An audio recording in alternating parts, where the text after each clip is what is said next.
মা বাবার ওষুধ কিনে দেবার সামর্থ্য আমাদের হচ্ছে, আমাদের এখনো পর্যন্ত বিয়ে করা পর্যন্ত হয়নি, মানে আমরা ভবিষ্যৎ ডিসেম্বরে নোটিফিকেশন যদি দিয়ে দেয় বয়স যাদের। এই মুহূর্তে আমরা দেখছি ধর্মতলার ডরিনা ক্রসিং কিন্তু তারা ক্রস করেছেন এবং এগিয়ে আসছে মিছিল।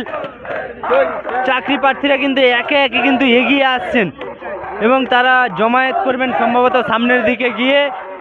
দেখতে পাচ্ছি প্রচুর সংখ্যক চাকরি প্রার্থী। দাদা আজকে কতজন চাকরি প্রার্থী? 5,000-এর উপরে। 5,000-এর উপরে? তারা কিন্তু বলছেন যে 5,000-এর উপরে চাকরি প্রার্থী। কোথা থেকে এসেছেন আপনি? আমি এসছি একবারে দীঘা থেকে এসছি। আমরা আজকে 4 বছর ধরে বঞ্চিত। আমরা চাই 50,000 ভ্যাকেন্সি সহ আমাদের নিয়োগ দিন, আমাদের এই যন্ত্রণা থেকে মুক্তি দিন। মানে দুবার টেট হবে এবং একবার নিয়োগ করবেন। হ্যাঁ, আজকে 2022-এ একবারে স্বচ্ছ সেট, আমাদের কোনো দুর্নীতি নেই।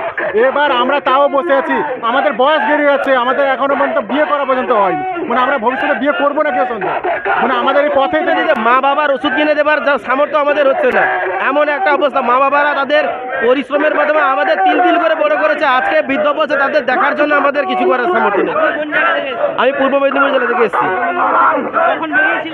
বেরিয়েছি সকাল 5:30 থেকে, সকাল 5:30 থেকে বেরিয়েছি। আপনাদের যদি দাবি না মানা হয়, পরবর্তীকালে যদি আপনাদের দাবি না মানা হয়, তাহলে আরো বৃহত্তর আন্দোলনে যাব আমরা। আজকে যে আন্দোলন দেখছেন এর চাইতে আরো 3 গুণ আন্দোলন হবে। আমরণ অনশন করতেও রাজি আছি, আমরা আমরণ অনশন করতে রাজি আছি। আমরা নবান্ন অভিযান করতে প্রস্তুত আছি। আচ্ছা, অনেকে তো বলছেন যে তাদের বয়স পেরিয়ে যাবে যদি 2024 হয়, সেই জায়গাটা কিভাবে? যেহেতু উনি নিয়োগ করার জন্য 22-এ নোটিফিকেশন জারি করেছে, উনার বয়স হলেও উনাকে নিয়োগ করা রয়েছে। ডিসেম্বরে নোটিফিকেশন যদি দিয়ে দেয় বয়স যাদের ওভার হয়ে যাবে তারাও বসতে পারবে, আশা তো করা যাচ্ছে তাই। 22-এ নোটিফিকেশন জারি হয়েছে। আমরা ডিসেম্বরে নোটিফিকেশন চাইছি, কারণ যে বছর নোটিফিকেশন বের হয় নিয়ম অনুযায়ী এক সেই বছরটা ধরে হয়, তার জন্য আমরা ডিসেম্বরে নোটিফিকেশন চাইছি যাতে বয়সটা না পেরিয়ে যায়, কারণ অনেকে এরকম আছে। আমি বাঁকুড়ার বিষ্ণুপুর থেকে এসেছি। বাঁকুড়া থেকে অনেকজনই এসেছে প্রায়। নিয়োগ চাই। আচ্ছা, আপনারা এই আন্দোলন থেকে কি বার্তা দিতে চাইছেন?